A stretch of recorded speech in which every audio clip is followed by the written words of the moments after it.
This is Eric Simmons at Furniture Depot in Guin with furniture from Ashley, Serenity Sleep, $1 Million Rustic. We have stores in Guin and Fayette.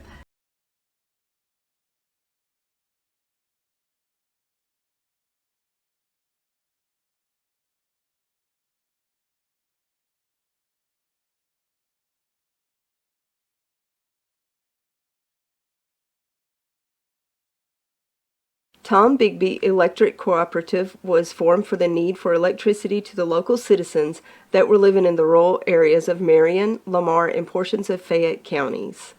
This line consisted of 12 miles and 22 consumers on the road from Guin to Sulligent. Between then and now, there has been a lot of hard work and dedication from a great number of people to make this cooperative what it is today. Tom Bigby Electric Corporation would like to thank each member. You can contact us today at 205-921-6712. Hey guys, this is Nick Jackson at New Heights Church in Hamilton, Alabama. I just wanted to extend to you an invitation to come check out one of our services. We start at 11 a.m. on Sunday mornings and 7 p.m. on Wednesday night. We're all about abiding, arming, and awakening. Also, we have a nursery ministry and a children's ministry as well as functional on those Sundays. Our youth gather together on Wednesdays. Come on out and see what it's all about. We'd love to have you. Hamilton Metal Roofing, located at 291 County Highway 25 in Hamilton. We sell 29 and 26 gauge roof metal. We have all types of trim and screws for you to complete your projects. Call us with any questions. Open Monday through Friday, 7 a.m. to 4 p.m. Call us at 205-921-7100. Your story starts at Bevel State Community College. Whether you are just starting out or starting over, Bevel State has an opportunity that is right for you. With 5 locations serving 7 counties. You don't have to go far to start your own success story. Plus, with tuition lower than 4-year colleges, you won't need to spend more for a great education. Visit us online at bscc.edu to learn about your options for seamless academic transfer and high-demand career tech and health science offerings. Let us help you tell your story. Many blessings in life, and dear Lord, just thank you for the opportunity to serve the people of this county, and dear Lord, just everything we say and do in this meeting, dear Lord, just let it be pleasing unto you. Dear Lord, I just ask you to be the people in our county that's going through difficult things. Just touch them and heal them if it be your will, and just watch over and protect their families. And dear Lord, just ask you to forgive us for what we failed. In Jesus' name I pray. Amen. Amen. I pledge allegiance to the flag of the United States of America and to the republic for which it stands, one nation, under God, indivisible, with liberty and justice for all.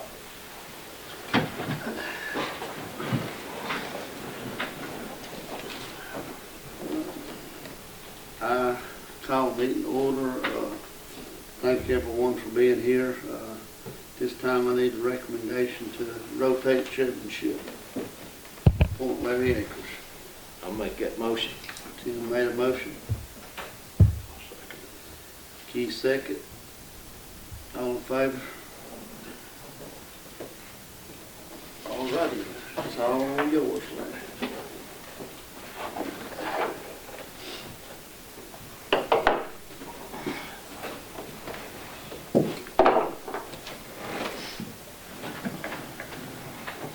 Again, we appreciate you all being here.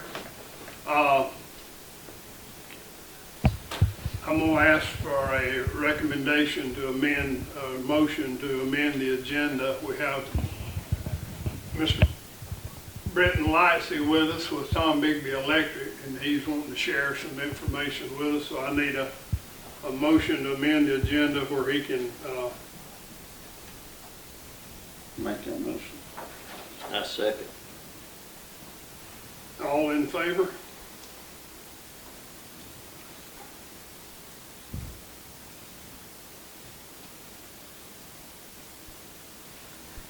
Brighton?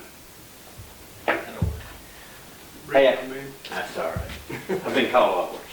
So I'll be brief. I'll tell you how this got started. A few weeks ago, Larry called me. We were working on a little issue north of Brilliant, and worked through that, and we got to talking about some opportunities we have to make improvements on our system. And told Larry back in first part of 2024, we applied, Tom Beebe Electric applied for a GRIP grants, Grid Resiliency and Infrastructure Partnership Program. We applied for $22.5 million through Department of Energy. Basically, it's a 50-50 grant. They give us 50% of that, and Tom Beebe's responsible for the other 50. So basically, $11.25 million from Department of Energy and $11.25 million from Tom Beebe Electric to make improvements to our system.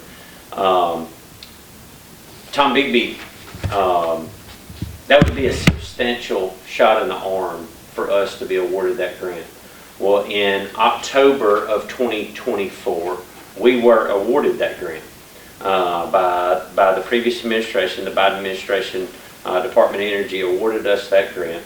And we were having good conversations with them, going through the process of setting up a grant agreement, and everything was moving along well. Then the Trump administration took over in January of 25, and they have reviewed all grants done by the previous administration, which is rightfully so. I mean, there's a lot of stuff that we don't need to get into the weeds on, but I don't necessarily agree with, and y'all probably don't either. But our grant is strictly hardening our system. When I say hardening our system, reconductoring over 80 miles of lines that have been out there for 70, 80 years, adding about 40 miles of tie lines that will help our members, help our folks have a more resilient, more robust electric system. Replacing all our reclosers on our system, which that's just a device that operates when trees get into line or a squirrel gets into it, whatever the case is. So really truly hardening our system. And I was telling Larry, we got a list back in October of last year, just about 3 months ago, that was leaked from the Trump administration, and our grant was on the list to be cut by the Trump administration, along with hundreds and hundreds of other grants. But that grant is critical to the people of Marion County, to the people of Lamar County, in order for us to be able to make the improvements to our system we need. And I was expressing that to Larry, and I appreciate you asking me to come today, because Larry said we need to support that. And y'all actually did write a support letter 2 years ago when we applied for the grant. But we've been talking to all the congressional offices, all the state and local elected officials about supporting and helping that grant be approved by Department of Energy versus being terminated by Department of Energy. That termination list is definitely not final. They're just reviewing and going through it. But I would ask for the support from the County Commission, from you all, to support when y'all talk to Senator Britt's office, when y'all talk to Senator Tuberville's office, and Congressman Adderholt's office. That is going to pay dividends for the people of Marion and Lamar County for decades to come. Not just a few years, but I'm talking decades. 30, 40 years of benefit to our region. And $22.5 million investment into our system, that's like a $1 billion investment Alabama Power would have into their system. And that's a huge shot in the arm. We basically take our system from 20 or 30 years behind in some technology areas up to modern times, to today's time, in a 5-year period. So, with that, I'll field any questions. I could get into the weeds on it. I don't think that's necessary. But that's just kind of an overview of how we got to where we are today. But we've had numerous calls, meetings, emails, conversations with those congressional offices, and I just think the more they hear from us, the better we are, and the more opportunity we have to get the grant approved. So that's what I'm here asking for. Are there any questions, anything that y'all have? I think we sort of had a work session last week about trying to get our infrastructure ready for all of our industrial sites, and I think this is one thing that we need to really focus on. I think it would help when preparing our industrial sites to make sure that we have the adequate amount of power at each site, and I think this would go a long way. But I'm 100% for it, and anything that I can do, I'll reach out to whoever I need to.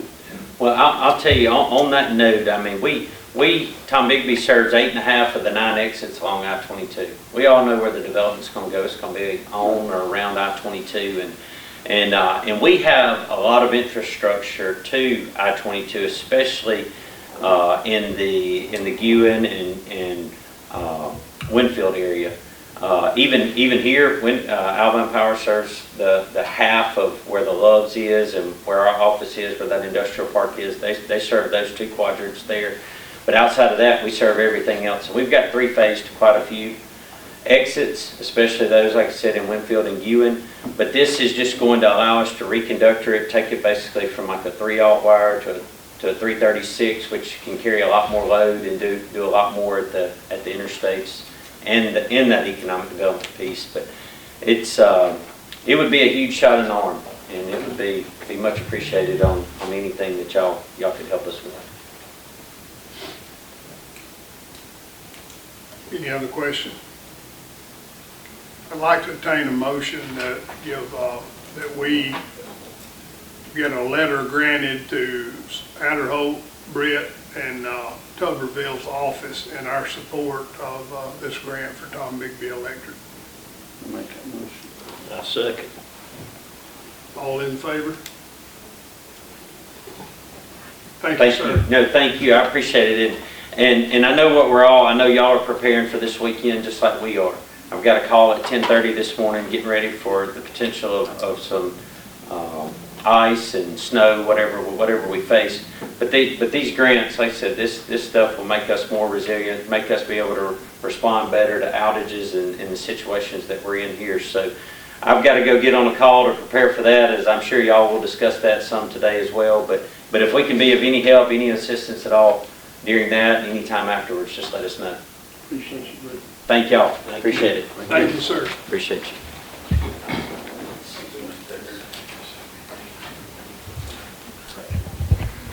The next thing on the agenda is a recommendation to approve the minutes of January 6, 2026 regular meeting. Are there any discussions? Do I have a motion? I'll make a motion. Do we have a second? I'll second. All in favor?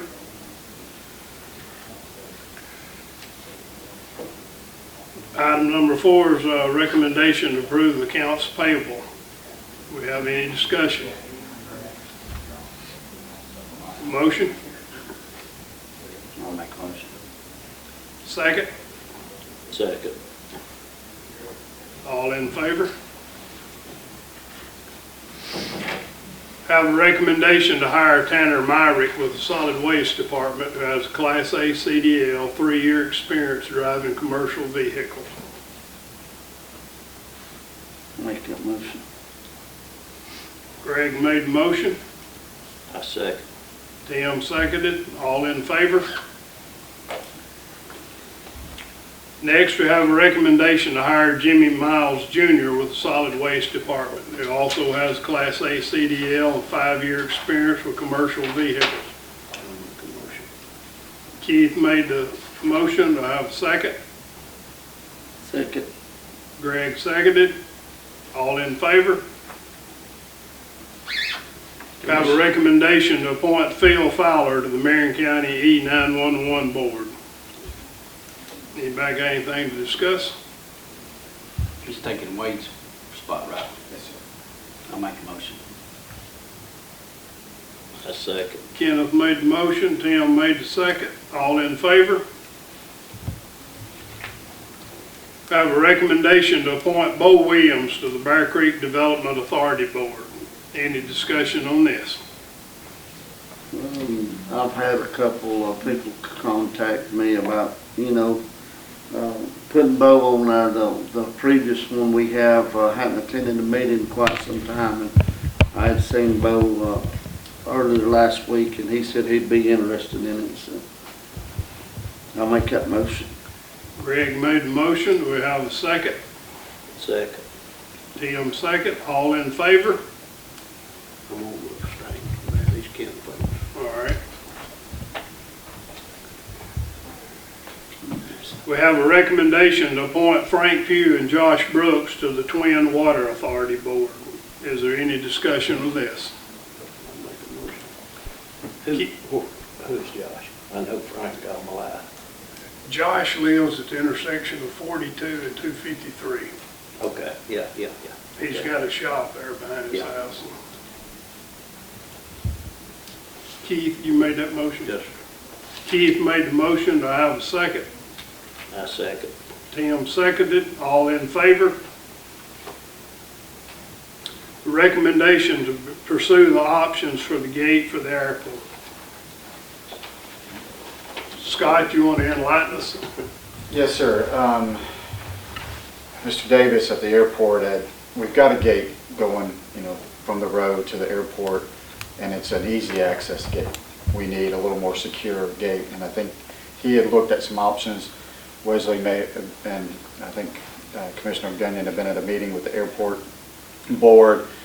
We may want to do a little bit more than what we were talking about doing, so I think just give us authority, mainly with Wesley and Jeff, to try to find an appropriate gate that will meet FAA guidelines and give us good security for our runway. Yeah, I think right now, they just people coming and going, and they want a little more secure, I think. And Wesley was at that meeting we had last week also. I think want to do more like a keypad entry, some kind of deal like that where we can secure them runways. Right now, people just coming and going just like it ain't nothing, and I guess if a plane were to land somebody out on that runway, it wouldn't be good for us. So. Is that the gate that's out by the old hangar out there? The one that you drive straight in if you come off the road? Yes, sir. Yes, Right there are a couple options. Some of the other municipal airports in surrounding counties have more of a garage door frequency style opener that if you have it, you could get the frequency inside your vehicle or set up a key fob, and then anybody that has that frequency could open the gate. And so we're trying to look at, is that the first option to go with, or is it better to have something we can say, hey, here's you a code. If you have access, if you're in a hangar, here's your code. It gets you in and out.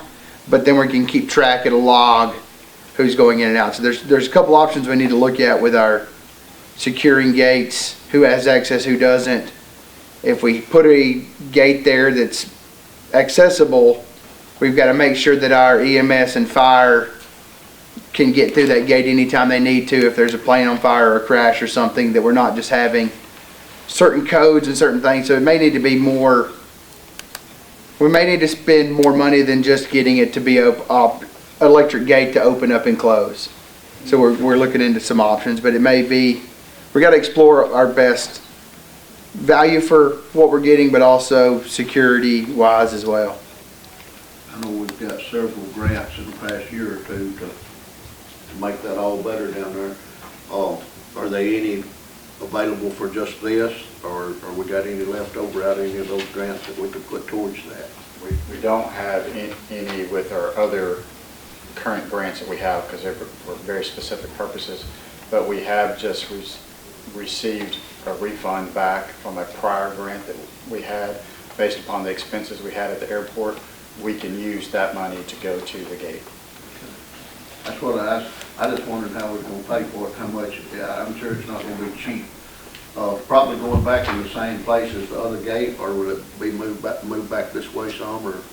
Depending on what style gate we go with, it may need to move or not. We're open. That's what we're starting to explore and see. Can we use the gate and fencing we have? Can it be retrofitted to open automatically? What would it require? Those kind of things. Anybody else? Has anyone talked to Mr. Davis this morning? I know yesterday. I waved at him as he was walking across the parking lot earlier. I had not spoke to him.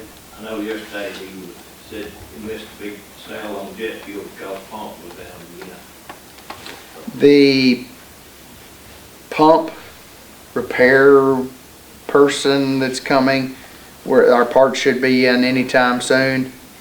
We're looking at some other things and needs that I'm going to try to get more information on and present to you probably the next work session for us. Other equipment needs, wants, desires, and try to get a more of a future cast of our master plan of what we're preparing to do. Yes, we've got some grant master plans of, hey, if we get this money, this is what we need to do. But there's not an overall that says, hey, this can be county forces, this can be a grant, this can be we don't have a 5-year plan for the airport currently. We do for, if we get this grant, this is the year we want to spend it on what, but what can the two-way guys do, or what can the districts do, or what can be done without having to wait on that specific money for that specific item to get us prepared for better things. That's what we're working on. Thank you. I have a motion to pursue the options for that gate. I'll make that motion. Tim made the motion. My second. Ken seconded. All in favor?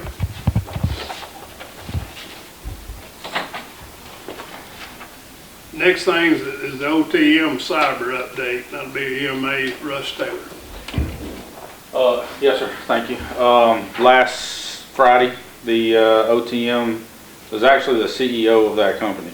So this is a man that spent Monday and Tuesday and Thursday in Huntsville doing installs at some of those big time data centers up there with the federal government in and around that industry. Wednesday, he was at the State House in Jackson, Mississippi, talking to the legislature over there. That very fellow was here Friday in this building, in the courthouse, and at the engineer's office, putting in what they call cyber boxes. So that's the first big step that we've taken with this company. Those pieces of equipment monitor all internet traffic coming and going from these 3 sites.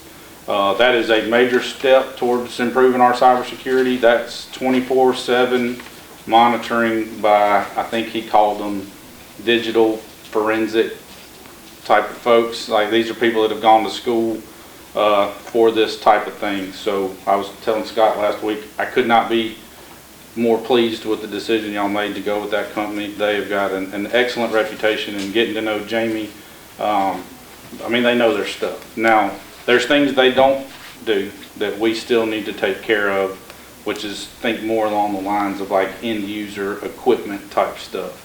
At the two-way shop, they're in desperate need of some improvements. And I mean, we've been taught that lesson before. We just haven't always heeded the lesson that we were taught. But that's what we're working towards, is improving our cybersecurity posture. We're in pretty much constant communication with them. They have an online portal where Scott and I communicate with their technicians. Like I said, the 24/7 monitoring, when Scott let y'all know, it was last week or the week before, that they were monitoring a phishing campaign that turned out, I think, to be Russian actors or some Eastern European type folks. The way they work, the way it's been explained to me, is you got people sitting in those warehouses and they're just prodding systems looking for vulnerabilities, and when they can find one, they were sending emails from somebody in Jefferson County, and it looked very similar to a Jefferson County government email. And if you're not paying attention, you click on the wrong attachment in that email that you think is on the up and up, and now someone's gotten into our system again. So the efforts they've made so far is to prevent that. We're really pleased with how easy they are to work with, because I have to remind them, like, look, you're not talking to an IT guy here. You know, I don't know how to, I mean, we were literally putting that, I was just holding that cyber box for him.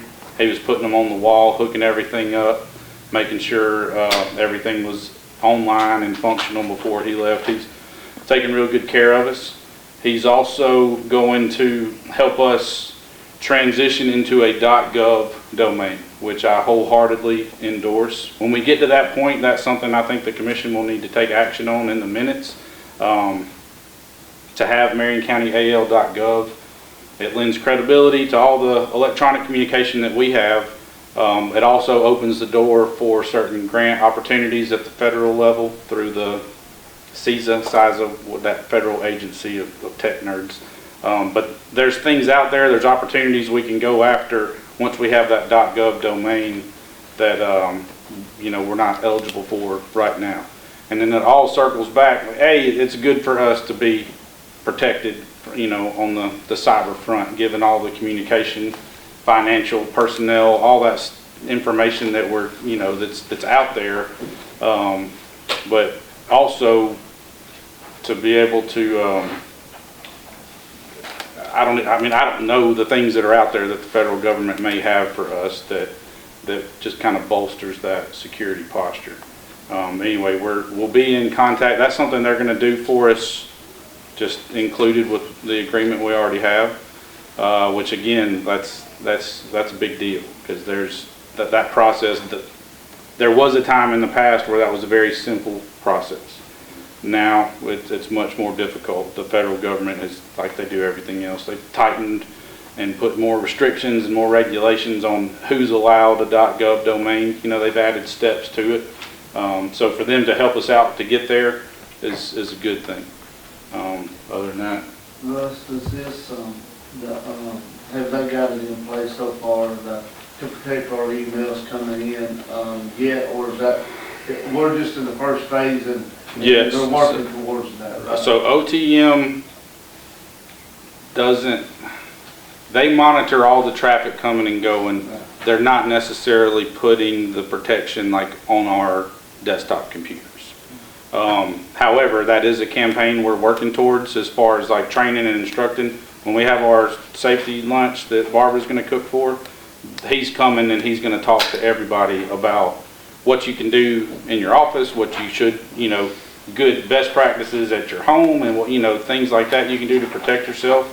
But that's kind of what I was talking about. There are other steps we've got to take.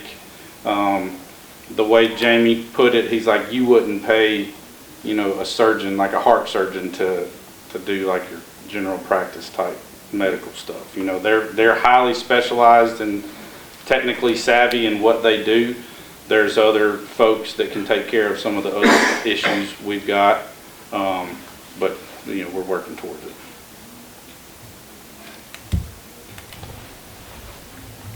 You can just remain standing, because now you can give us a weather update. Yeah, it's going to be cold this weekend. It's probably going to rain at some point. So there's a webinar at 10 with the Birmingham National Weather Service office I'll be on. I assume they will continue those, at the very minimum, the briefs I send y'all in the mornings. So I was telling Commissioner Cochran this morning, I copy and paste straight from the emails they send me. So I'm not sensationalizing anything when I send that to you. That's why it looks kind of dumb with the overview and the key points. That's exactly how they send it to me. That way you're not getting my interpretation of what they say. I'm giving you the information directly from them. The Huntsville office, they put out products that are a little bit different, and they do require a little bit more studying and interpretation. So I don't push those things out. I like the way the Birmingham office, I like the way they do that format better. Plus, we're technically in their coverage area. But, Marion County, Franklin County, Itawamba County, that's Birmingham office, Huntsville office, Memphis office from the Weather Service. So you have got dozens of different people that are all interpreting that information differently. And they push out their advisories and their warnings at a different frequency and different severity, and that goes back to the personalities of the meteorologists down there. Anyway, I say all that. I assume they will continue pushing out the briefs every morning and afternoon. I don't know if they'll have additional webinars, but the consensus of those three offices this morning is the temperatures will be drastically cold, I guess from Friday night till Monday or maybe Tuesday. It's going to stay below freezing. The variable they're not sure about right now is how much and what type of precipitation we're going to get. As we get further into the week and they can nail down what that front is going to look like when it comes through, that's going to be directly responsible for what we need to be doing. So I think probably Thursday is a good time frame for us. I understand if not everybody can be here, but the chairman for sure, myself, Wesley, Scott, and then probably either Bill or Kevin, whoever. But I think we should be in a room together figuring out what we want to do as far as emergency services, the road system. I don't think we need to do anything as far as altering work this week. I think the front comes through Friday night. But if they're calling for a bunch of precipitation and then temperatures plummet, y'all know what that's going to cause and what we're going to be dealing with. I think getting the message out as soon as we can. I'll be pushing through the public safety app. I'll put it out there, which is tied to social media, to be monitoring the situation for our citizens out there. And then whatever we decide to do, whether it's just a travel advisory or deeming roads impassable, I think we need to wait until we get closer to them getting as accurate as they can. I don't want to wait till Friday, But by Thursday, they should have a pretty good idea of what we're going to be dealing with. So if everybody's good with that, I think that's what we should plan on doing. Maybe like, if they have another webinar Thursday, it'll be at 10 o'clock. So I'd like to wait sometime after that. But I don't want to get too late in the day or wait till Friday to tell people what to expect. Encourage everybody not to go buying out all the bread and milk and toilet paper. We know they're going to do it. But, you know, anybody that's out there watching now, your neighbors, your pets, your pikes, elderly folks that you know about, like, today is the time to think about taking care of them this weekend. Friday is not the time to be worried about, oh, you know, what if power goes out? You know, give yourself a little bit of lead time for that. But that's kind of where I'm at as far as our time frame with making a decision. We just don't know that most important variable right now. I have been talking with the state EMA already this morning and let them know that should the National Guard deploy a mission support team, like we're going to house them here somewhere. I talked with Matt McCracken this morning. We've talked about the rec center in Hamilton. The National Guard requires backup power. They're wired for it, but they don't have a generator. Matt and I are working on that. But I told the state EMA, if that asset is deployed, I want it here. I don't want it in Tuscaloosa County. I don't want to go into Lauderdale County. We want it here. They're obviously going to monitor the interstate, so that's good for them too. Walker County doesn't have anywhere to house them, so any chance we have to catch an asset of that nature, we want to keep it here. Does Tom Bigby not have that feature, to Russ to house those folks if something were to happen? They might. I would assume they have backup power, but I don't know what the legality would be or how much time frame the Guard would need to deal with them. You know, you're talking about people being on your property 24/7. For us, it's no big deal, because if the Guard is deployed, it's no different than when our emergency management stuff is activated. So we would all be taken care of should anything happen. But now it gets more complex, I'm sure, dealing with them. But that's where we are so far. Anything I can do for y'all this week? Sharpen your shovel.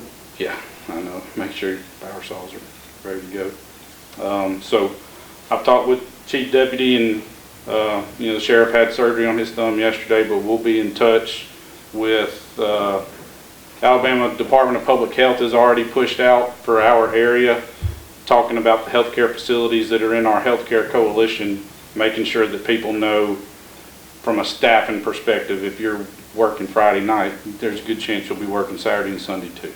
But the fewer people that are on the roads, the less we're going to be dealing with. But you know, it's a mess, and we're not really prepared for. I mean, we can be prepared, but we're not built to deal with winter weather stuff. So we do the best that we can. Especially if it's ice. Yeah, that's right. Russ, you might want to check with, I guess, I don't know if the city handles it now or if the fire department does, the building beside the city hall in Winfield. Right. House. They open that for a warming center. It's open for storms. Okay, I'll call Blake and see what they're doing. I'm 99% sure it's got backup power and everything. Okay, all right. Well, we got all the Guard. They just need somewhere to put cots and sleep. Yeah. I think they bring a shower trailer and, you know, whatever they do for going to the bathroom. All they told me is they don't need showers, they don't need a kitchen, they just need a place to sleep that's got backup power. We can do that at the new EOC. I don't want that to be the permanent solution. Matt and I we're talking about figuring out a way. When they did work at the rec center, they wired that panel to have like a transfer switch to take a generator that'll run that whole building. They just never put a generator there. Yeah. So the city's got somebody coming to look from that Sunbelt rental. They're going to come and look at what it would take to hook something up.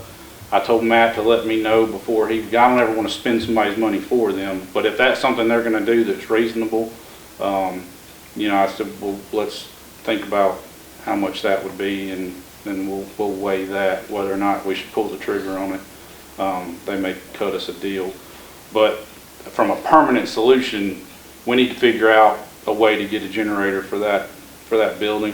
And we've talked about, it's just gotta be huge. I think peak power was like 81 kW, which is probably during the summertime, but still, we're working, Matt and I have been talking about it since the opportunity to house the guard came up. You know, that's a perfect spot down there where that volleyball court is. There's showers and bathrooms, and it's male and female. That would be ideal. You can get to the interstate 4 different ways from right there within a few minutes. Like I said, from our perspective, if we can keep state assets like that in Marion County, that's a good thing. You know, they may not be fixing your roads, but having them here, it's going to have a ripple effect of taking care of our people. Thank you, Russ.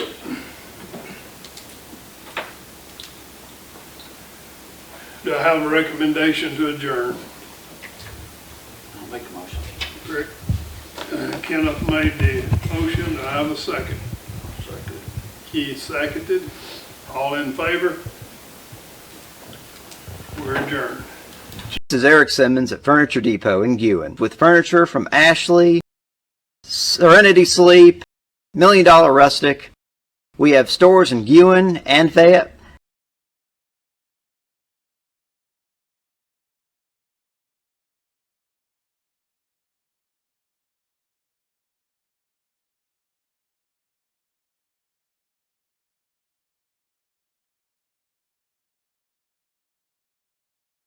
Tom Bigby Electric Cooperative was formed for the need for electricity to the local citizens that were living in the rural areas of Marion, Lamar, and portions of Fayette counties.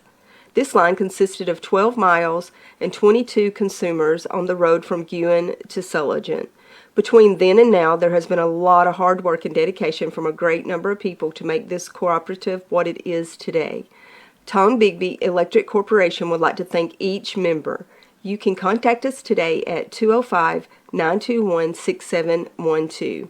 Hey guys, this is Nick Jackson at New Heights Church in Hamilton, Alabama. I just wanted to extend to you an invitation to come check out one of our services. We start at 11 a.m. on Sunday mornings and 7 p.m. on Wednesday night. We're all about abiding, arming, and awakening. Also, we have a nursery ministry and a children's ministry as well as functional on those Sundays. Our youth gather together on Wednesdays. Come on out and see what it's all about. We'd love to have you.